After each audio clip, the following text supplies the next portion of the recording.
sisters, teachers, and my dear friends. A hearty welcome to everyone. I request Sister Monica and Sir Neil to please take their seats. Let's begin this day with a short prayer. So, I call upon Miss Dharna and Miss Swanand. I request all of you to please be in a prayerful posture. God, we gathered here to celebrate the conjoining of the sacred and the secular.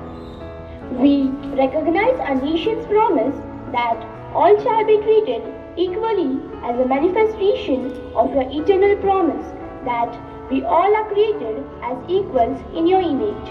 On this Constitution Day, we are ever mindful that it's your loving hands that guided our drafting committee and the forefathers in the creation of this nation and must guide us each as well. Help us, Lord, to be good stewards of good government and has been handed over to us. And surely, one of the greatest gifts you have given us is our Constitution. Today, we have assembled here on the occasion of Constitution Day or Samvidhan Divas to commemorate the adoption of Constitution. Before 2015, this day was known as National Law Day. We began to observe 26th November as Constitutional Day from 2015. Since then, people all over India have been marking it with great fervor. This day is a day to express gratitude to the makers of our Constitution and to reiterate our commitment of building India of their dreams. The chief architect of Constitution, Dr. Babasaheb Ambedkar, has rightly said, Constitution is not a mere lawyer's document. It's a vehicle of life, and its spirit is always the spirit of age. Now, let's know something more about the Constitution, or by Ms. Bhavika Badane. Constitution Day, also called as Samvidhan Divas, is observed on 26th November every year to commemorate the adoption of the Constitution of India. As we all know, India got its independence on 15th August 1947 and on 26th January 1949, the Constitution of India was adopted by the Constituent Assembly. It came into effect on 26th January 1950, that is observed as Republic Day. India is a democratic country. In modern use, the word democracy denotes a social state in which all citizens have equal rights. India was born as we know it today on 15th August 1947. Partition accompanied independence and the neighboring state of Pakistan was born. The scare of the bitter violence, mass-scale displacement and massacre have still to heal. Between August 1947 to January 1950, a body of eminent jurists, social reformers and lawyers was formed into the Constituent Assembly. The issue of discussion was, should India be a democracy or should we adopt a different form of structure of government? Should we have a body of fundamental rights that guarantee equality, rich and poor, upper caste and Dalit, Hindu, Christian and Muslims? Should our constitution be based on the highest notions of liberty, equality and fraternity as symbolized in the struggle of the oppressed caste in this country, the anti-slavery movement in the United States and the French Revolution? The important members Dr. Babasaheb Ambedkar, Jawaharlal Nehru, Sardar Vallabhbhai Patel and B.N. Rao worked approximately for 2 years, 11 months and 18 days to write the Constitution. It is also the longest written constitution than any country. It has 395 articles, 12 schedules and 100 amendments. The Constitution of India declares India a sovereign, socialist, secular democratic republic. It guarantees the Indian citizens justice, equality and liberty and endeavors to promote fraternity. The Constitution of India lays down the framework for the political code, structure, procedure, powers and the duty of the government bodies and provides fundamental rights, core principles and duties of the citizens towards the country. In conclusion, I would like to say that the celebration of Constitution of India is essential since we become aware of what values our preceders wanted to instill in us. We must understand and stand by each word it says since it provides a guideline as to how Indians should uphold themselves. I solemnly hope to become the Indian who makes their country proud. A strong democracy needs a strong constitution. Warm wishes to one and all on this Constitution Day. Thank you.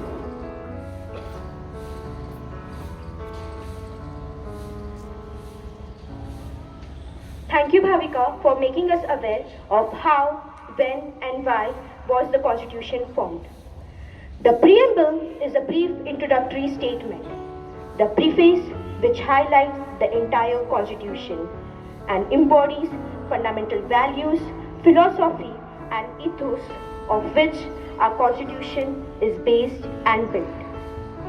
I call upon Manan Nahar to read this preamble of our Constitution and request everyone to stand up and extend their right hand forward and repeat the preamble.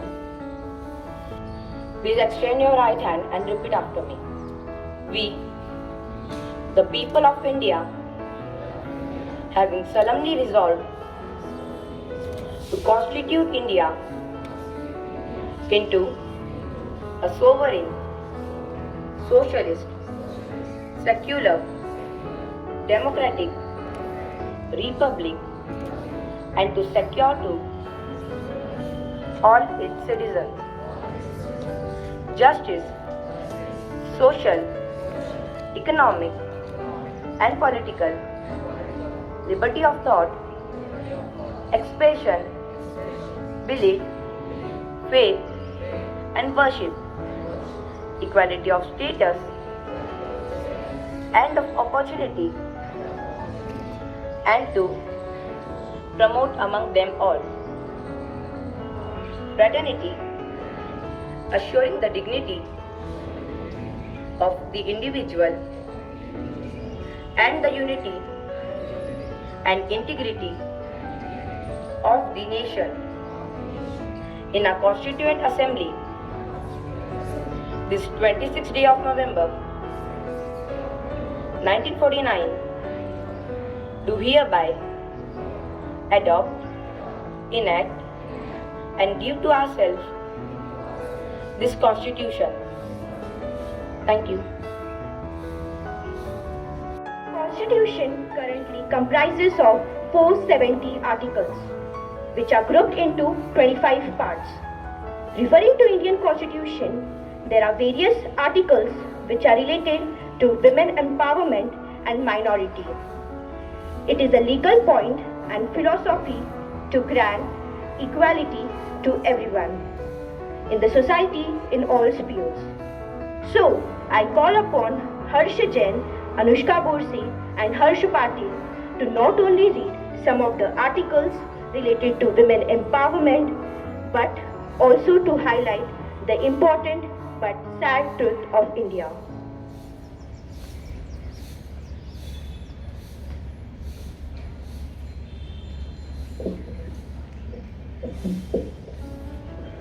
The Constitution was framed as per the situation in the year 1947 when India was and is a widely disparate society.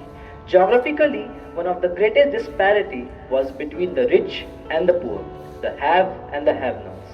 A multiplicity of language, cultures and customs and religious beliefs had existed in this vast geographical entity that we know as India. While framing this constitution, it was important to weave together a viable nation state. Therefore, it was critical and necessary to construct an edifice committed to equality, justice, and non-discrimination.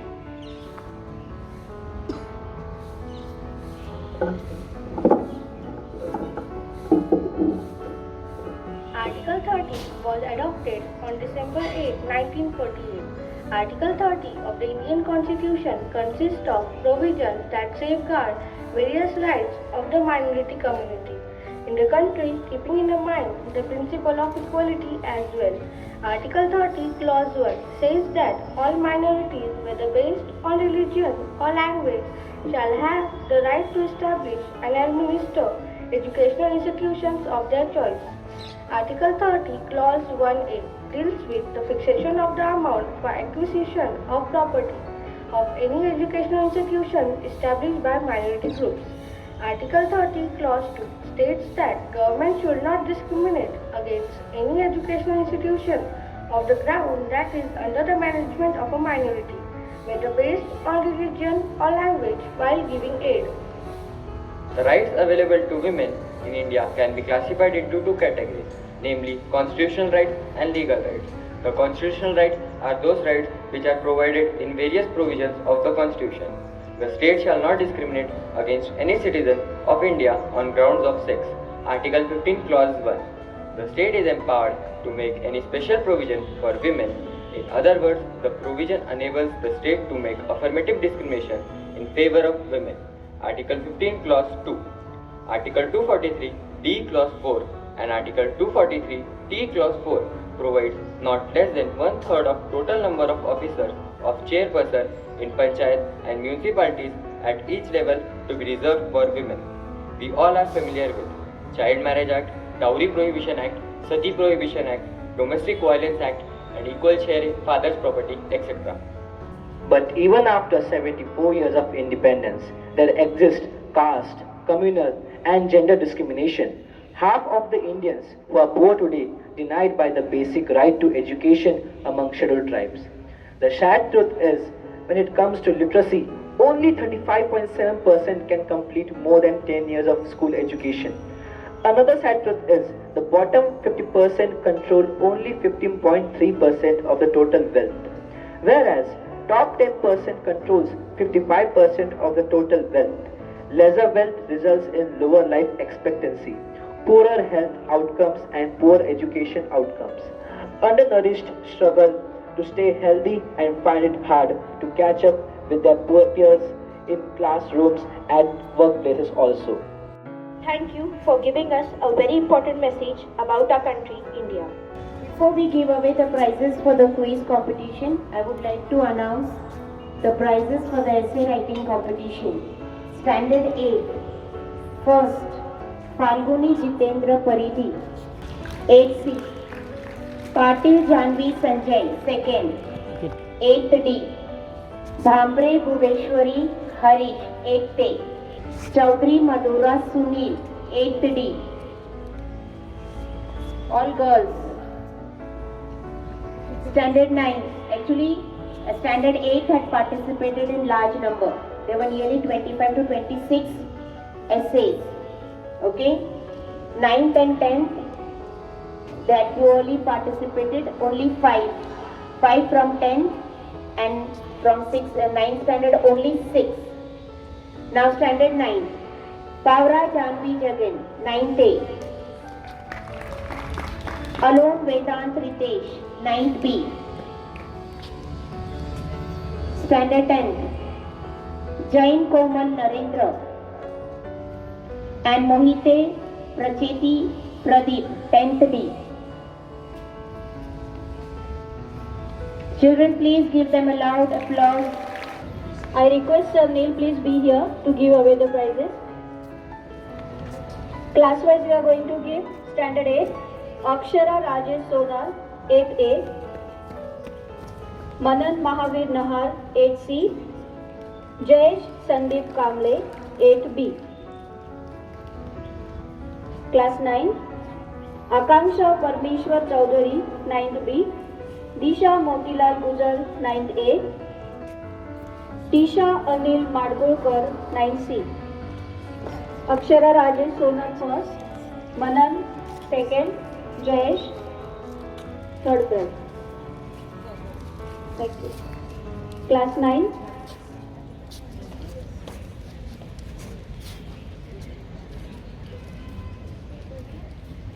Akanksha Chaudhary. Akanksha Chaudhary first prize. Students, please appreciate them with the round of applause.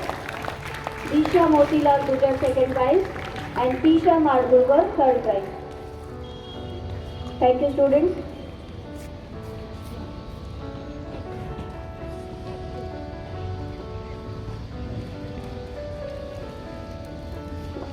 I request Ms. Ashraf, please come forward to give away the prizes.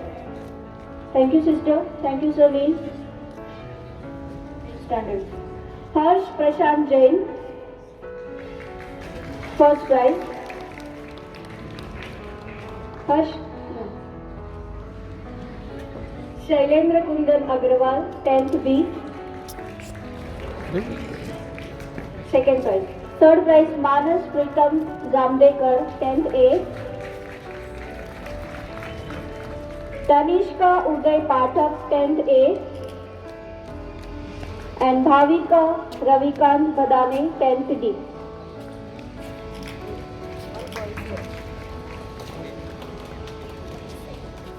I request all the history teachers please come forward.